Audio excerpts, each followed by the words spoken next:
சிறப்பு வாய்ந்த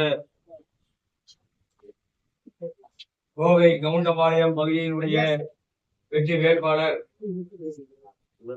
நாட்டுக்குரிய இளவல் சூரிய பிரகாசை அறிமுகம் செய்து வரலாற்று சிறப்புமிக்க இந்திய யூனியன் முஸ்லீம் லீக்குடைய இந்த அலுவலகத்தில் அவரை அழைத்து கௌரவப்படுத்தி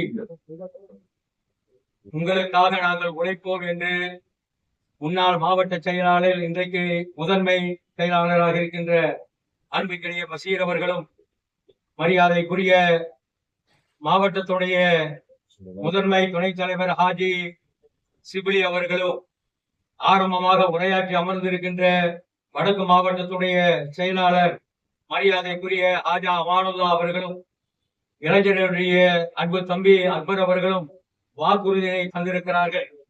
வாக்குறுதி என்பது ஏதோ வேட்பாளரை வைத்து உள்ளத்தில் ஒன்று முதத்தில் ஒன்று பேசினால் நிச்சயமாக அவருடைய வெற்றி பாதிக்கப்படும். இறைவனை முன்னிறுத்தி குடும்பத்துடைய வேட்பாளர் ஜெயபிரகாஷ் கூறிய ஜெயபிரகாஷ் சொந்தமலைக்குடைய வேட்பாளர் அல்ல, ஒட்டுமொத்த குடும்பத்துடைய வேட்பாளர். அறிமுகமல்லாத அன்பு இளவலை நாம் திராவிட முன்னேற்ற கழகத்துடைய ஒரு வேட்பாளராக, தேசிய காங்கிரஸ் வேட்பாளராக இன்றைக்கு அறிமுகப்படுத்தி இருக்கிறது. வெற்றி பெற வேண்டும். இந்த வெற்றிக்கு இந்திய யூனியன் முஸ்லீம் லீக் எந்த அளவுக்கு பாடுபட்டு சூரிய பிரகாஷ் சட்டமன்றத்திலே உழைத்து கவுண்டர் வலயத்திற்கு மட்டுமல்ல ஒட்டுமொத்த தமிழகத்திற்கும் அவருடைய குரல் ஒலிக்க வேண்டும் என்கின்ற ஆதரவோடு சூரிய பிரகாஷ் வெற்றி பெற வேண்டும். இதற்கு முன்னால் பேசியவர்கள் நம்முடைய உறவுகளை பற்றி பேசினார்கள். மற்றவர்கள் தேவையில்லை என்று முன்னாள் செயலாளர்கள் அந்த உரிமையோடு பேசினாலும் இன்றைக்கு திராவிட முன்னேற்ற கழகமும் இந்திய யூனியன் முஸ்லீம் லீக்கும் எந்த அளவுக்கு அண்ணன் தம்பிகளோடு உறவாட இருக்கின்றதோ அதற்கு முன்பாகவே இந்திய தேசிய காங்கிரஸோடு முஸ்லீம் லீக் உறவாடி கொண்டிருக்கிறது.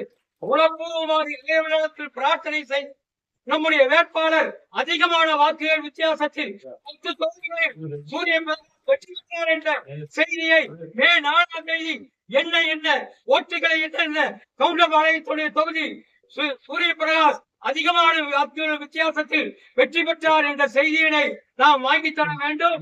அதற்கான உண்மையான உழைப்பை நாம் செலுத்த வேண்டும் என்று சொல்லித்துக் கொண்டு நிச்சயமாக இறைவன் உங்கள் மீது அருள்பாலிப்பானாங்க என்று சொல்லி பார்ப்பனைய நம்முடைய மாவட்டத்திற்கு நன்றி கூறி முடித்துக் கொள்கின்றேன். நன்றி.